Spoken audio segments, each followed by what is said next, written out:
සුබ සන්ධ්‍යාවක් සියලුම දෙනාට. තර්ස්ටන් විද්‍යාලීය චෙස් සංගමය විසින් සංවිධානය කරනු ලබන චෙස් ෆෝ ඕල් වැඩසටහනේ තුන්වන දිනයත් එක්ක එකතු වෙච්ච ඔබ සැම සාදරයෙන් පිළිගන්නවා. මුලින්ම මම ඔයගලන්ට පෙන්නන්නම් මම අද කරන්න යන්නේ මොනවද කියලා. මුලින්ම මම ඔයගලන්ට කියලා දෙනවා chess.com සහ lichess කියන ඇප්ස් වල accounts හදන්නේ කොහොමද කියලා. ඊට පස්සේ පීසස් වල කැප්චර්, ඒ කියන්නේ අපි ඉත්තෝ කපන විදිය කියලා දෙනවා. ඊට පස්සේ ඕගොල්ලන්ට මං කියලා දෙන ඒවා ඇසුරෙන් ක්විස් එකක් ප්‍රශ්න වගේක් අහනවා. ඊට පස්සේ අවසානයේ හරි. මුලින්ම මම කියලා දෙන්නේ lichess සහ chess.com accounts හදන්නේ කොහොමද කියලා. මුලින්ම මම කියන්නම්කෝ lichess සහ chess.com කියන්නේ මොනවද කියලා. lichess සහ chess.com කියන ඇප් දෙක දැන් චෙස් අලුතෙන් පටන් ගන්න ක්‍රීඩකයෙක් නම් චෙස් වල ලෝක ශූරයා වෙනකන් ඉන්න හැම ප්ලේයර් කෙනෙක් වගේම පාවිච්චි කරන ඇප් දෙකක් තමයි lichess සහ chess.com කියන්නේ. දැන් අපි ඒ ඇප් වලට රෙජිස්ටර් වුණාම අපිට ලෝක ශූරයෝ අදින ගේම්ස් පවා බලන්න පුළුවන්. ඒ වගේම තව ඕගොල්ලන්ට ඕගොල්ලන්ගේ යාළුවොත් එක්ක අදින්න පුළුවන්. ඒ වගේ ගොඩක් දේවල් තියෙනවා. හරි. අපි දැන් බලමු කොහොමද මේවා accounts හදන්නේ කියලා. මම මුලින්ම ඔයගලන්ට chess.com එකේ account එකක් හදන විදිය කියලා දෙන්නම්. ඕගොල්ලන් මුලින්ම Google Chrome එකට ගිහිල්ලා search bar එකේ search කරන්න ඕනේ chess.com කියලා. ඊට පස්සේ ඕගොල්ලන්ට මෙහෙම ස්ක්‍රීන් එකේ වැටෙනවා.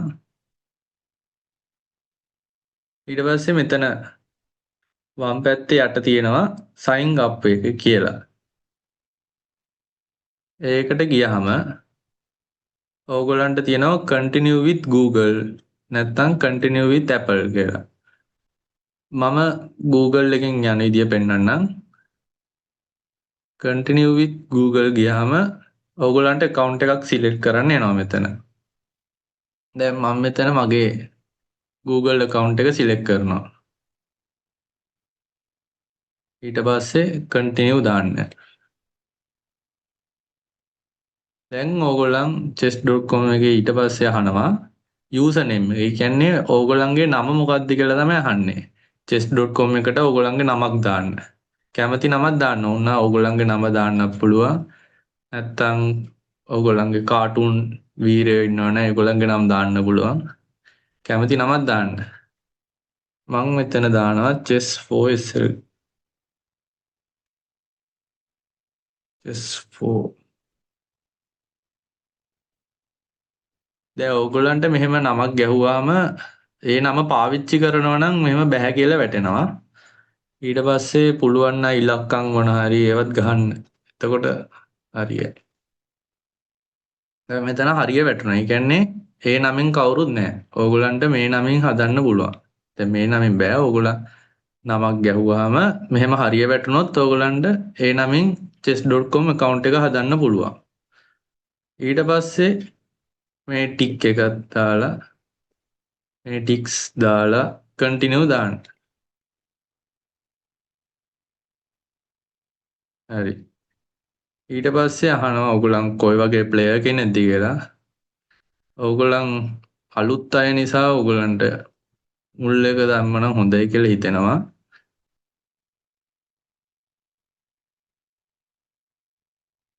ඊට පස්සේ ඕගොල්ලන් continue කරගෙන යන්න. ඊට පස්සේ බෝඩ් එක මොන පාටින්ද කැමති වගේ ඒ වගේ ප්‍රශ්න අහන. ඒවන ඕගොල්ලන් කැමති පාටක් දාන්න. හරි. ඊට පස්සේ දැන් ඕගොල්ලන්ට මම කිව්වේ යාළුවොත් එක්ක ඕන අදින්න පුළුවන් කියලා. මේ ඕගොල්ලන්ගේ යාළුවන්ව හොයන්න කියලා කියන්නේ ඒක නම් මෙතන කරන්නේ ස්කිප් කරලා යනවා ඉස්සරහට. හරි. ඊට පස්සේ මේක නම් ගෙවන්න ඕනේ නැහැ.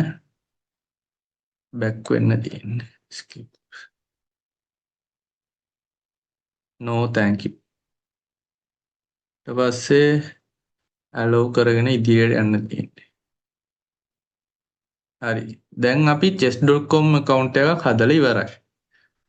දැන් මම ඔයගලන්ට කිව්වනේ ලෝක ශූරයන්ගේ ගේම්ස් එහෙම බලන්නත් පුළුවන් කියලා.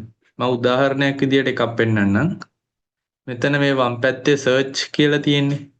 එතන අපිට ඕන නම් සර්ච් කරන්න පුළුවන්. දැන් මම සර්ච් කරනවා මැග්නස් කාල්සන් කියලා. උදාහරණයක් විදියට පෙන්නන්නේ මේ තියෙන්නේ එයාගේ නම. මේ තියෙන්නේ එයාගේ chess.com account එක. ඔය වගේ හැම ප්ලේයර් කෙනෙක්ම වගේ පාවිච්චි කරනවා මේ chess.com කියන ඇප් එක. දැන් මෙතන ඕගලන්ට මෙතනට ගියාම එයාගේ ප්‍රොෆයිල් එක පෙන්නනවා. එතකොට මෙතන ගේම්ස් වලට ගියාම ඕගලන්ට ඕන නම් එයා ඇදපු ගේම්ස් මෙතනින් බලන්න පුළුවන්. මේ තියෙන ඕන තරම් තියෙනවා. එයාගේ ගේම්ස් 9182ක්ම මෙතන තියෙනවා බලන්න පුළුවන්. හරි. දැන් chess.com account එක හදලා ඉවරයි. මේකේ තියෙන වැඩිදුර ඕගලන්ට කරන්න පුළුවන් දේවල් ගැන ඉදිරියේදී අපි ඕගලන්ට පෙන්නනවා. දැන් මම ඕගලන්ට කියලා දෙන්නම් live chess එකේ account එකක් හදන්නේ කොහොමද කියලා. live chess එකේ හදන්නේ ඕගලන් Google එකේ search කරන්න live chess කියලා. LICHESS. ඊට පස්සේ මේ මුලින්ම වැටෙන එකට යන්න. ඒකේ ආවම මෙතන ඔයගලන්ට දකුණු පැත්තේ උඩ තියෙනවා register කියලා. ඔයගලන් අලුතෙන් register වෙන්න ඕන නිසා register වෙනවා. දැන් ඔයගලන්ගෙන් අහනවා user name. අර කලින් එකේ වගේමයි මෙතන user name එකක් අහනවා. ඔයගලන්ගේ live chess app එකේ නම කැමති නමක් දාන්න ඕන. මම කලින් කිව්වා වගේ. මම මෙතනත් අර නමින්ම යන්නම්.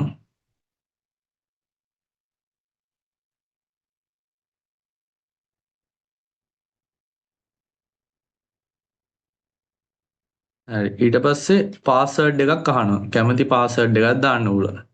මෙතන සාමාන්‍යයෙන් ඉංග්‍රීසි අකුරු ඉලක්කම් හැම වර්ගයකම වගේ දාන්න. නැත්තම් පාස්වර්ඩ් එක දාන්න බෑ කියන අර ටික අමාරු එකක් දාන්න කියලා තමයි කියන්නේ. කම්ප්ලීට් කරන්න. කැපිටල් සිම්පල් හැම එකකින්ම දාන්න.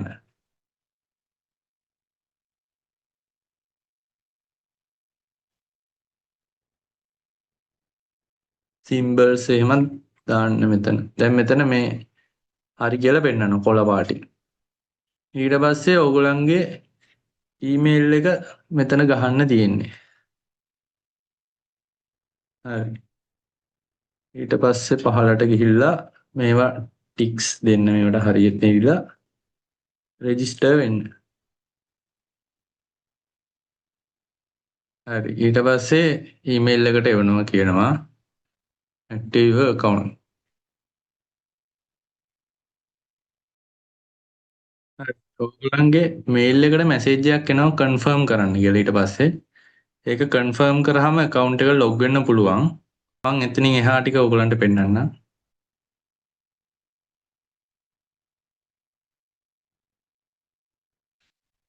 හරි. ඊට පස්සේ ඔයගොල්ලන්ට මෙහෙම තමයි පෙන්නන්නේ. දැන් මම මෙතනින් ඕගොල්ලන්ට පෙන්නන්නම් මේක ඉගෙන ගන්න කොහොමද කියලා. තනියෙන් ඉගෙන ගනිද්දි මෙතන learns වල තියෙනවා chess basics. ඕගොල්ලන් අලුත් අය නිසා ඕගොල්ලන්ට මේ chess basics වලට ගියහම ඕගොල්ලන්ට මුලින්ම තියෙනවා chess pieces කියලා. chess pieces වල තියෙන්නේ ඉත්තෝ යන විදිය. ඉත්තෝ යන විදිය ඕගොල්ලන්ට කලින් ලෙසන් එකේ ඉගෙනුවා මතකද? දැන් මම උදාහරණයක් විදිහට එකක් පෙන්නනවා. මේ රුක්ගේ පාර පෙන්නනවා මෙහෙම. ඒ වගේ අනිත් pieces වලත් තියෙනවා. bishop queen. ඕගොල්ලන්ට ගෙදර ඉඳන් තනියෙන් මේවා ප්‍රැක්ටිස් කරන්න පුළුවන්. මේ ඇප් එක හරහා. මම අද ඕගොල්ලන්ට කියලා දෙනවා captures නේ. ඒක නිසා මෙතන chess basics ගියාම මෙතන යට තියෙනවා capture කියලා. capture එකට ගියාම ඔන්න දැන් මුලින්ම පෙන්නන්නේ මේක. දැන් මේ ඉන්නේ rook. rookට යන්න පුළුවන් කොටු ටික බලා ගන්න පුළුවන් rook එක ක්ලික් කරාම. දැන් මේ තිත් වලින් පෙන්නන්නේ rookට යන්න පුළුවන් පාරවල් ටික. දැන් ඕගොල්ලන් බලනවා ඇති ඇයි මෙතන තිතක් නැත්තේ කියලා. දැන් මෙතන තිතක් නැත්තේ දැන් මේ රුක් යන පාරේ අනිත් පාට ඉත් එක්කෙන් වැහිලා පාර. ඒක නිසා දැන් රුක්ට මෙතනින් මේක පහු කරන් යන්න බෑ. ඕගොල්ලන්ට පළවෙනි දවසේ උගන්වන්න ඇතිනේ. එක ඉත් එක්ට විතරයි ඉත්තොන්ගේ උඩින් පායන්න පුළුවන්. නයිට්ට විතරයි. අනිත් ඉත්තොන්ගේ උඩින් පායන්න බෑ. ඒක නිසා රුක්ට මේ කොටුවට යන්න පුළුවන් කියලා පෙන්වන්නේ නැහැ. දැන් එතකොට මෙතන දැන් එයාගේ ඉත් එක්ක ඉන්න නිසා අපිට ඕනනම් ඉත්තාව කපනවා කියන එක කරන්න පුළුවන්. ඒ කියන්නේ දැන් අපේ රුක්ව ගෙනහිල්ලා මෙතනින් තියලා අපි එයාගේ ඉත්තාව ගන්නවා. හැබැයි අපේ ඉත්තාව එතනින් තියන්න ඕනේ. තේරුණාද? දැන් ආයෙමත් මෙතනින් ඉඳන් බැලුවොත් එහෙම දැන් රුක්ට මේ කොටුවට යන්න පුළුවන්. ඒ පාර වැහිලා නැහනේ. හැබැයි මෙහෙම යද්දි ඔයගලන්ට පේන ඇති මෙතනින් වැහිලා තියෙනවා රුක්ගේ පාර. මේ අනිත් කළු පාට ඉත්තේ කළු පාට පෝන්ගෙන් රුක්ගේ පාර වැහිලා. දැන් මේ රුක් යන පාරේනේ ඉන්නේ මේ ඉත්තා. ඒක නිසා අපිට මේ ඉත්තව කපන්න පුළුවන්. රුක් යන පාරේ ඉන්න ඉත් එක්ක කපනවා කියන්නේ ඔන්න ඔන්නයි. ඒ කියන්නේ අපේ අපේ ඉත්තව එතනින් තියලා අපි අනිත් එක්කෙනාගේ ඉත්තව ගන්න එකක් තමයි එතන කරන්නේ. හරි රුක්ගේ කපන විදිය එහෙමයි. මම දැන් ඔයගලන්ට අනිත් ඉත්තොන්ගෙත් ඒ වගේ පෙන්වන්නම්. මෙතන තියෙන ඒවා ඔයගලන්ට අමාරු වෙයි අනිත් ඒවා. මම ඒක නිසා වෙන විදියකට පෙන්වන්නම්. මේ ඉන්නේ බිෂොප්. බිෂොප් යන කොටු ටික බිෂොප්ව ටච් කරාම ඔයගලන්ට අර ඔන්ලයින් අදිද්දි livechess.com කියන ඇප් දෙකෙන් අදිද්දි වාසිය තමයි ඉත් එක්ක ටච් කරාම ඒ ඉත්තට යන්න පුළුවන් පාරවල් ටික පෙන්නනවා මේ තිත් වලින්. දැන් මෙතන කොටුව පෙන්වන්නේ නැහැ. මොකද මේ බිෂොප් යන පාර වැහිලා තියෙන්නේ. මෙතනින් නයිට් කෙනෙක් නිසා වැහිලා.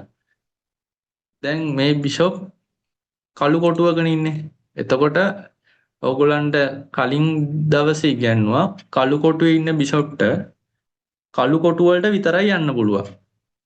සුදු කොටු වලට යන්න බෑ. දැන් උදාහරණයක් විදිහට මම මේ බිෂොප් මෙතනට ඇද්දොත් ආයි යන්න පුළුවන් පාරවල් පෙන්වන්නේ කළු කොටු ටික විතරයි. සුදු කොටු වලට කොහොමත්ම යන්න බෑ. ඒ වගේ දැන් මේ නයිට් ඉන්නේ කළු කොටුවක. එතකොට දැන් අපේ මේ පාරත් වැහිලා තියෙන්නේ. අපිට දැන් මේ ඉත් එක්ක කපනවා කියන්නේ දැන් අපි බිෂොප් එතනින් තියලා අපි අනිත් එක්කෙනාගේ ඉත්තව ගන්නවා. හරිද? දැන් බිෂොප් කින් කපන්නේ එහෙමයි. මම ආයෙ එකක් පෙන්නන්නම්.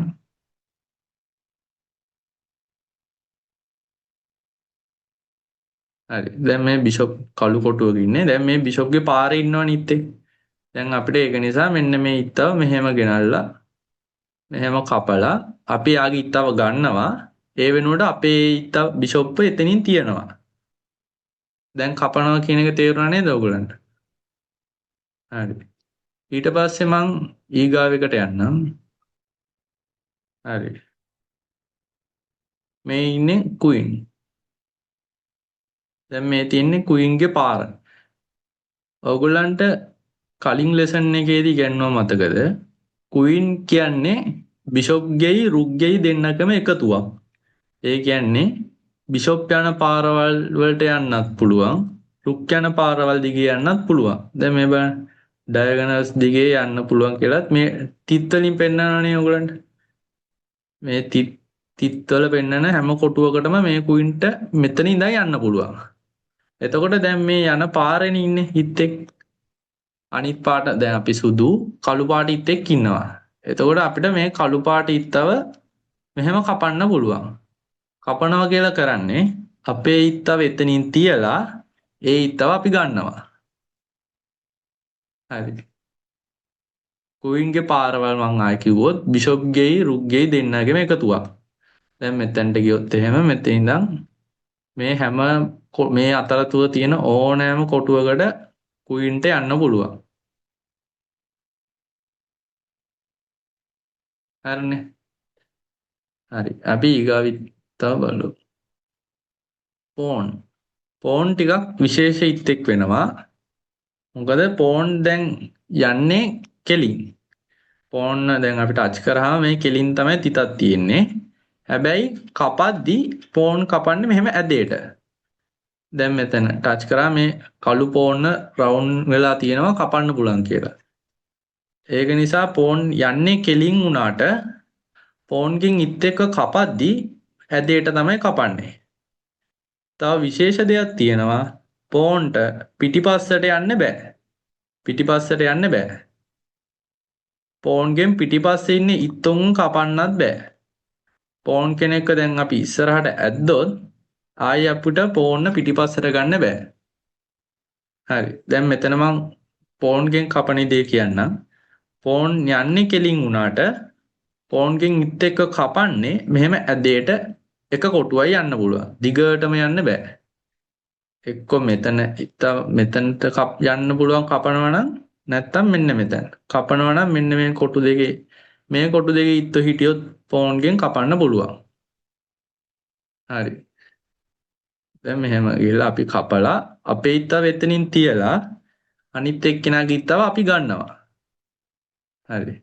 ඊගා ඉත්තව අපි බලමු දැන්. මේ ඉන්නේ නයිට්. නයිට් යන්නේ එල් අකුර වගේ. දැන් නයිට් ඔයගොල්ලන් ටච් කරොත් ඔයගොල්ලන්ට පේනවා මේ ඩොට් ටික තියෙන්නේ මේ එල් අකුර වගේ මේ.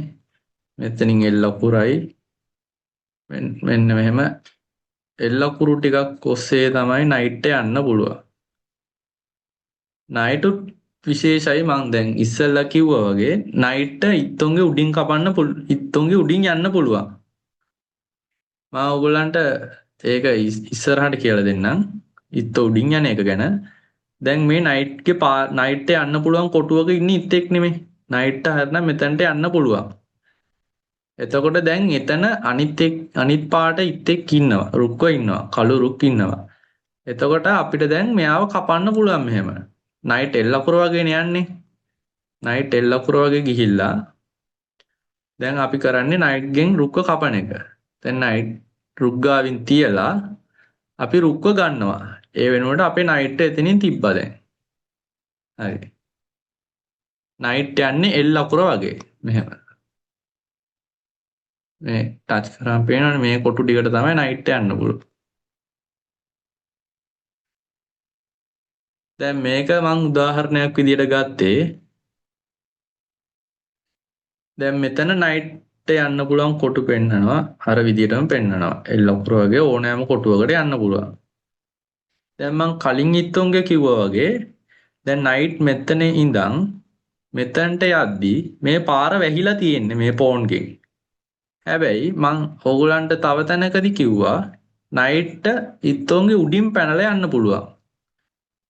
ඒක නිසා නයිට් විශේෂ ඉත්තෙක් වෙනවා. දැන් නයිට් මෙතනදී නයිට් මෙහෙම උඩින් පැනලා ගිහිල්ලා නයිට් යන්න පුළුවන් කොටුව මෙතනනේ. එතනට ගිහිල්ලා අපි අනිත් පාට එක්කෙනාගේ ඉත්තව අරගෙන අපේ නයිට් එතනින් තිබ්බා. දැන් ඕගොල්ලන් දාන් ඇදලා තියෙනවා ඕගොල්ලන් හිතයි මේ ඉත්තවත් අපිට හම්බ වෙනවාද කියලා. එහෙම වෙන්නේ නැහැ චෙස් වලදී. චෙස් වල නයිට් දැන් මෙහෙම උඩින් පැනලා ගියාට දැන් මෙතනින් ආයේ මෙහෙම ආවට ඒ අතරතුර ඉන්න ඉත්තුන්ව අපිට ගන්න බෑ. අපි තියෙන කොටුවේ ඉත්තෙක් ඉන්නවනම් ඒ ඉත්තව තමයි අපිට ගන්න පුළුවන්. ඒක තමයි නයිට්ගේ විශේෂත්වය. ඊගාව එක අපි බලමු. ඊගාවට කිං. කිං කියන්නේ ගොඩක්ම වැදගත් ඉත්තේ. කිං ගැන කතා කරන්න ගොඩාක් දේවල් තියෙනවා. ඉස්සරහට අපි ඒ ගැන තව කතා කරමු. මම දැන්ට කෙටියෙන් කිංගේ කපන එක ගැන කියලා දෙන්නම්. කිංව ටච් කරාම කිං කියන්නේ කුයින්ට යන්න පුළුවන් පාර වගේ කෙටි. දැන් කුයින්ට යන්න පුළුවන් පාර ඔයගලන්ට මතක ඇති. රුක්ගෙයි බිෂොප්ගෙයි එකතුවක් වගේනේ තිබ්බේ. රුක්ගෙයි බිෂොප්ගෙයි එකතුව වගේ ඕනෑම දුරකට යන්න පුළුවන් මෙහෙම. දැන් කිං බලද්දි කිංගේ බැලුවොත් එහෙම කින්ට යන්න පුළුවන් මෙන්න මෙහෙම තමන්ගේ වටේ තියෙන කොටු ටිකට විතරයි. මෙන්න මේ කොටු ටිකට විතරයි කින්ට යන්න පුළුවන්. එතකොට දැන් මේ කින්ට යන්න පුළුවන් කොටු වලනේ මේ අනිත් පාට වයිට් නයිට් කෙනෙක් ඉන්නේ. එතකොට අපිට මේ ඊත්තව කපන්න පුළුවන්. මොකද අපේ ඊත්තෙට යන්න පුළුවන් පාරක කොටුවක තමයි ඒ ඊත්ත ඉන්නේ. එතකොට අපි මෙහෙම කපනවා. කපනවා කියලා කරන්නේ අපේ ඊත්තව එතනින් තියලා අනිත් එක්කෙනාගේ ඊත්තව අපි ගන්න එක. කිංගේ තව විශේෂ දෙයක් මං කියන්න ඕනේ. ඊත් එක්ක කපද්දී කිංගෙන් ඒ ඊත්තව කිංව කැපෙන තැන් වලට අදින්න බෑ. ඒ කියන්නේ දැන් මං උදාහරණයක් ඔයගලන්ට පෙන්නන්නම්. මෙන්න මේ වගේ තිබ්බොත් එහෙම දැන් කින්ට යන්න පුළුවන් කොටු ටික මේ ටිකනේ තියෙන්නේ. තමන්ගේ වටේ තියෙන හැම කොටුවකටම යන්න පුළුවන්. එක කොටුවයි යන්න පුළුවන්. මේ ටිකනේ තියෙන්නේ. දැන් මෙතනදී කින්ට කපන්න ඉත්තු දෙන්නෙක් ඉන්නවා. පෝන්ව කපන්න පුළුවන්. නැත්තම් නයිට් කපන්න පුළුවන්. කින් මං කියවනේ ටික විශේෂීත්වෙක් කියලා. එහෙම කියන්නේ දැන් මෙතන කින්ගෙන් නයිට් අපිට කපන්න බෑ. මොකද මේ බිෂොප්ගෙන් ඒ නයිට් දැන් අපි කින්ගෙන් නයිට් කැපුවොත් එහෙම බිෂොප්ගෙන් අපේ කින්ව කැපෙනවනේ. මේ බිෂොප් යන පාර බැලුවොත් එහෙම මෙහෙම ඩයගනල්ස් දිගේන යන්නේ. එතකොට ඒ පාරේ තමයි තියෙන්නේ. එතකොට අපි කින්ගෙන් නයිට් කැපුවොත් එහෙම අනිත් එක්කෙනා බිෂොප්ගෙන් අපේ කින්ව කපනවා. එතකොට අපි පරාදයි. ඒක නිසා අපිට මෙතනදී කින්ගෙන් නයිට් කපන්න බෑ. මොකද අපේ කින්ව කැපෙනවා එතකොට. ඒක නිසා කින්ව කැපෙන තැන් වලට අදින්න වගේම කින්ව කැපෙන තැන් වලට අපිට තියෙන ඉත්තුන්ව කපන්නත් බෑ. එතකොට අපි පරාදයි. දැන් මෙතනදී බැලුවොත් අපිට මේ පෝන්න කපන්න පුළුවන් ලේසියෙන්ම. මොකද අපි පෝන්න කැපුවාම එතනදී කින්ව කපන්න එක්කෙනේ නැහනේ. මොකද නයිට් මෙහෙම උඩින් ගියාට ඒ අතරතුර ඉන්න ඉත්තු කැපෙන්නේ නැහැ. මං කිව්වනේ කලින්. නයිට් මෙතන ඉඳන් මෙතෙන්ට ගියාට මේ නයිට් ගියන පාරේ ඉන්න ඉත්තු කැපෙන්නේ නැහැ. මෙන්න මේ කොටුවේ ඉත්තෙක් හිටියොත් එයාව කැපෙනවා විතරයි. හරිනේ. ඔය ටික තමයි ඉත්තු ගැන නම් කියලා දෙන්න තියෙන්නේ. හරි. අපි දැන් ප්‍රශ්න වගයකට උත්තර දෙමුනේ. ප්‍රශ්න වගයක් ඔයගොල්ලන්ට දෙන්නම් දැන් පෝල් එකක්. ඒකට උත්තර දෙන්න හැමෝම. හරි. මේ තියෙන්නේ පළවෙනි එක. ප්‍රශ්නේ අහන්නේ සුදු රුක්ට කළු ඉත්තාව කැපිය හැකිය. හරිද වැරදිද කියලා ඕගොල්ලන් පෝල් එකේ වෝට් කරන්න. WhatsApp එකේ තමයි පෝල් එක තියෙන්නේ. හරි. දැන් මම මේක කියලා දෙන්නම්. දැන් මේකේ ප්‍රශ්නේ ඇහුවේ සුදු රුක්ගෙන් මේ කළු ඉත්තාව කපන්න පුළුවන්ද බැරිද කියලා. දැන් හොඳට බලන්න මං කිව්වා වගේ සුදු රුක්ට යන්න පුළුවන් පාරේ තමයි මේ ඉත්ත ඉන්නේ. සුදු රුක්ට යන්න පුළුවන් පාරේ ඉන්න ඉත් එක්ක නම් අපිට ඒ ඉත්තව කපන්න පුළුවන්. කපද්දි කරන්නේ අපේ සුදු රුක්ව එතනින් තියලා අපි අනිත් එක්කෙනාගේ ඉත්තව ගන්න එක. හරි.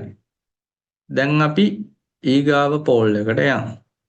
මේකේ අහන්නේ සුදු නයිට්ගෙන් කළු රුක්ව කපන්න පුළුවන්ද බැරිද කියලා. දැන් මේක ඇහුවේ සුදු නයිට්ගෙන් මේ කළු රුක්ව කපන්න පුළුවන්ද බැරිද කියලා.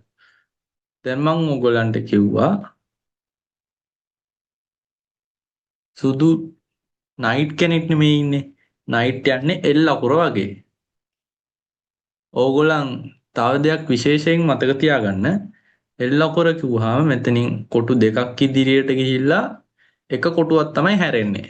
දැන් මෙතන තියෙන්නේ කොටු තුනක් ඉදිරියට ගිහිල්ලා එකක් හැරෙනවා. එතකොට ඒක වැරදි. එල් අකුර කිව්වහම සලකන්නේ කොටු දෙකක් ඉදිරියට ගිහිල්ලා එකක් හැරෙන එක. කොටු දෙකක් ඉදිරියට ගිහිල්ලා එකක් හැරෙන එක. දැන් මෙතනදී ඒක නිසා කපන්න බෑ. හැමෝම හරි උත්තරේ දීලා තියෙනවා. අපි ඊගා පෝල් එකටත් යමු. මේක අහන්නේ සුදු පෝන්ට කළු ඉත්තාව කැපිය හැකිද නොහැකිද කියලා තමයි අහන්නේ. දැන් මේකෙත් ඇහුවේ අර ප්‍රශ්නේමයි සුදු පෝන්ගෙන් කළු ඉත්තාව කපන්න පුළුවන්ද බැරිද කියලා. මං ඔයගොල්ලන්ට උගන්වද්දි කිව්වා සුදු පෝන් කෙලින් යනවා කපද්දි ඇදයට කපනවා. හැබැයි මං විශේෂ දෙයක් කිව්වා. සුදු පෝන් ඉස්සරහට ගියොත් ආයි සුදු පෝන්ට පිටිපස්සට එන්න බෑ. අනිත් ඉත්තොන්ට පිටිපස්සෙන් ඉන්න පුළුවන් වුණාට පෝන්ලට ඉස්සරහට එකක් ඇද්දොත් ආයි පිටිපස්සට එන්න බෑ. ඒ වගේම තමයි පිටිපස්සට කපන්නත් බෑ. ඒක නිසා මෙතන ඉන්න රුක්ක ඉන්නේ පෝන්ට පිටිපස්සේ ඉන්නේ. එතකොට මේ පෝන්ගෙන් මේ රුක්ව කපන්න බෑ. අපි ඊගාව පෝල් එකටත් යමු. මේක අහන්නේ කළු කින්ගෙන් සුදු ඉත්තව කැපිය හැකිද නොහැකිද කියලා. හරි. මේකෙදි ප්‍රශ්නේ ඇහුවේ කළු කින්ගෙන් මේ සුදු නයිට්ට කපන්න පුළුවන්ද බැරිද කියලා. එතකොට මම ඕගොල්ලන්ට කිව්වා කින් ක්වීන් වගේ තමයි. හැබැයි ඒ කියන්නේ දිගටම යන්න බෑ. තමන්ගේ වටේ තියෙන කොටු ටිකට විතරයි යන්න පුළුවන්. එතකොට මම මේ පෙන්නන කොටු ටිකට විතරයි කින්ට එක ඇදීමකදී යන්න පුළුවන්. එතකොට මේ නයිට් කියන ඉත්ත ඉන්නේ මේ කින්ට යන්න පුළුවන් සීමාවෙන් එළියනේ. ඒක නිසා මේ කින්ට මේ නයිට්ට කපන්න බෑ. එතකොට උත්තරේ කැපිය නොහැකි. අපි දැන් ඊගා පෝල් එකකට යමු. ප්‍රශ්නය අහන්නේ කළු කුයින්ට සුදු ඉත්තාව කැපිය හැකිද නොහැකිද කියලා. මං කිව්වා කුයින් කියන්නේ රුක්ගෙයි බිෂොප්ගෙයි එකතුවක්. ඒ කියන්නේ රුක්ට යන්න පුළුවන් පාරවල් දිගේ යන්නත් පුළුවන්. බිෂොප්ට යන්න පුළුවන් පාරවල් දිගේ යන්නත් පුළුවන්. දැන් මෙතන කුයින් එතකොට මෙතනට අනුව රුක්ට යන්න පුළුවන් පාරක තමයි ඉන්නේ. කියන්නේ මෙහෙම කෙලින්ම ගියහම තමයි තියෙන්නේ. එතකොට කුයින්ට යන්න පුළුවන් පාරක් නෙමේක. ඒක නිසා මේ පාරේ ඉන්න ඉත්තෙක් නයිට්. ඒක නිසා අපිට මෙතනදී කපන්න පුළුවන්. අපි දැන් ඊගා පෝල් එකටත් යමු. ප්‍රශ්නය අහන්නේ කළු බිෂොප්ගෙන් සුදු ඉත්තාව කපන්න පුළුවන්ද බැරිද කියලා. හරි. මේක ඇහුවේ කළු බිෂොප්ගෙන් සුදු ඉත්තව කපන්න පුළුවන්ද බැරිද කියලා. දැන් මෙතන හොඳට බලන්න මේ බිෂොප් ඉන්නේ සුදු කොටුවක. දැන් මේ නයිට් ඉන්නේ කළු කොටුවක. එහෙම නැත්නම් දුඹුරු කොටුවක මෙතනට හැටි. එතකොට මම ඕගොල්ලන්ට කිව්වා දැන් සුදු කොටුවක ඉන්න බිෂොප්ට කොයිම වෙලාවකවත් කළු කොටුවකට යන්න බෑ. එතකොට මෙතනදී මේ බිෂොප්ගෙන් මේ නයිට්ට කපන්න බෑ. අපි දැන් ඊගා පෝල් එකටත් යමු. ප්‍රශ්නේ අහන්නේ කළු නයිට්ට සුදු ඉත්තව කපන්න පුළුවන්ද බැරිද කියලා. හරි. මේක ඇහුවේ කළු නයිට්ට සුදු බිෂොප්ව කපන්න පුළුවන්ද බැරිද කියලා. දැන් කළු නයිට්ගේ පාර බැලුවොත් එල් අකුර බලන්නකො. කොටු දෙකක් ගිහිල්ලා එකක් හැරෙනවා. ඒ කියන්නේ කළු නයිට්ට යන්න පුළුවන් කොටුවක තමයි මේ බිෂොප් ඉන්නේ. ඒක නිසා අපිට අපේ නයිට්ට මෙතනින් තියලා අපිට මේ බිෂොප්ව ගන්න පුළුවන්. හරි. අදට උගන්වන්න තියෙන්නේ නෑ කියලා හිතනවා. මම හිතනවා ඔයගොල්ලන්ට දැන් පීසස් කැප්චර් ගැන හොඳට තේරෙන්නේ නැති කියලා. එහෙනම් අපි අද මීටින් එක ලෙසන් එක මෙතනින් ඉවර කරනවා. good night හැමෝටම.